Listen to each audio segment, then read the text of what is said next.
Oh, no, go ahead. Thank you very much. Hey y'all, I'm now going to go ahead and capture the infamous or high utility and famous fourth floor of the Contemporary Resort. So, okay, so we got Outer Rim, Contemporary, Chef Mickey's. These are restaurants and gift shops. I wanted to figure out where could one get like a quick bite to eat inside of the hotel, like without leaving to Disney or hopping on the monorail. This is insane. It's really difficult to get you to be able to grasp like how tall and high this hotel feels. A lot of the art is indigenous or depicting indigenous people, which is something that I do think should be looked into. I definitely want to research that more. But I can understand how, like, for a kid, even though this is super, like, mature, I'd say this is more of, like, seeing a lot of, like, seniors, a lot of mature folks.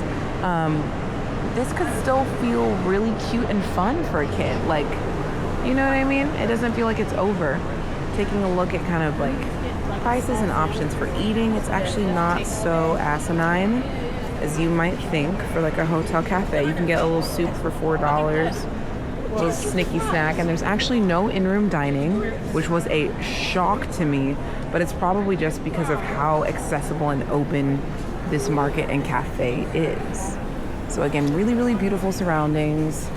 Everything you could possibly think of, like wanting to eat or snack or pick up. The staff looks like they're having a great time. A lot of good snacks in here. And continuing over here, we see like a bit more of like a utility fridge. This is good. This is real good. And they got it separated, kids, beverage. Come on now. Cute little Incredibles cupcakes. They are just trying to stay on theme. But it's nice also to just like step away from the theme for a second and have stuff that's totally unbranded. Like sometimes even in the midst of the Disney magic, which is wonderful, you do want to be reminded that you're like in real life and, you know, not everything is like a production or for consumption. So this is good. No worries. Okay, so I'm gonna head out of the cafe area and see if we can find at the gift shop some medications. Because I would love like anti-nausea medication and bug spray. The view outside is stunning. Oh, now I have to take you to it. See, this is why we don't wander around, because Joy's gonna find something that delights her. Look at that beautiful view. There's no shortage of gorgeous nature scenes on and off of the resort here in Florida. Oh, just look at this. I'm sure there's a pool that's probably amazing, but let's stay on the fourth floor, everybody. Okay, so there's Outer Rim. There's like a little sports bar here.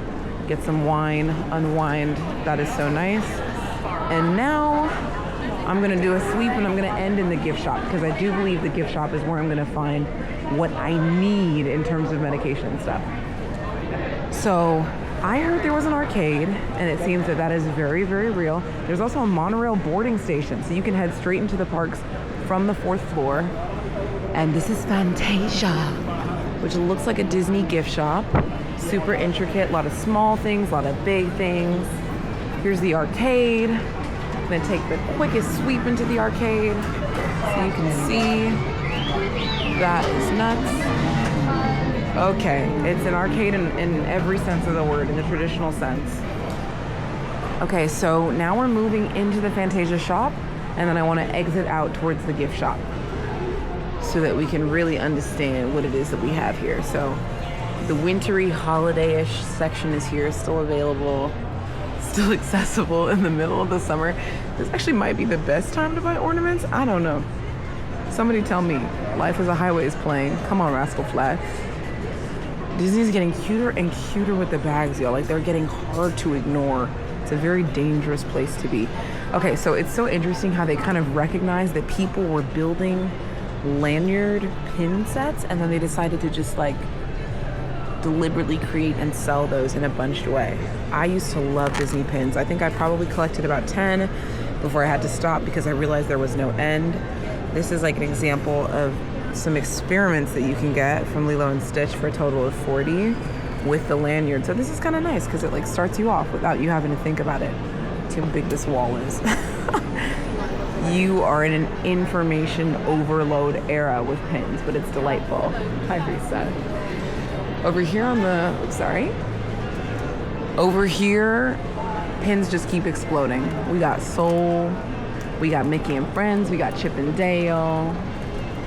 I love that, like, no matter where you are in the parks, you can always kind of find some of the classics, like, you know, it's giving Mary Poppins, some of the classic villains, Alice in Wonderland, which honestly, like, isn't a super new story. I don't even know that Disney, but still stays with people, and I think still stays with the adults, and the adults are the ones with the buying power. So, like, let's remember us. Let's remember the stories that we like. But these are definitely fun finds.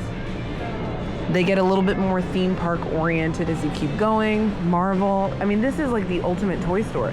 I wouldn't even visit the Disney store once I got to the park because I would have picked up everything I need at the hotel. And there's my girl, T. Baby T, we go get you out of there. We go get you out of that black case or that glass case. I promise. And check out the monorail heading into the park from in the middle of the hotel. Y'all, like, how am I even supposed to make it to my room? There's just so many things to discover. Okay, let's get out of the gift shop because we know that that is a clinically dangerous place to be for me. And let's go from the Disney shop to the more generalized gift shop that still has Disney items. So this one seems to be a bit more focused on apparel and clothing. Super sweet that they've got like a lot of really custom ears. That's what I mean about the difference between Disneyland and Disney World, or just the Florida environment, is everything is plussed up. It's times 25, times 50 different discoveries of like the Disney stuff, the Mickey stuff, the Minnie stuff that you can find. If you are a Disney fan and you've never been down to Florida, I do recommend one visit. It has changed.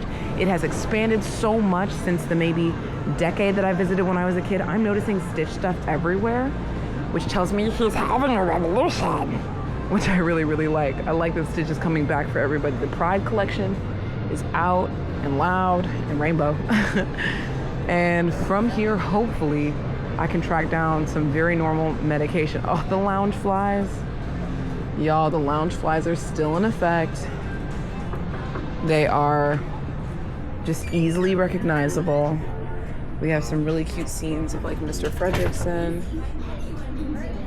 And then I like these like generalized character bags because if you feel like you can't decide on one, like you don't know who you want to ship, stand, support, then you get the benefit of everybody on one bag. This is a really cute one, actually. It's gonna take a lot out of me to not walk away with that one. But yeah, I love the multi-characters. I love the focus scenes. I just know people who have like 40, 50, 60 different lounge flies in their house, and it's a dangerous endeavor. And then we make our way over here, and we still have more ears. There's a look at this wall, y'all. I have the churro ears already. You're gonna see those on the trip with me. But wow, I do not know what I would buy next. They got graduate ears, they got wedding ears, princess ears. And then there's a little sale on Wish, which is cute. Stop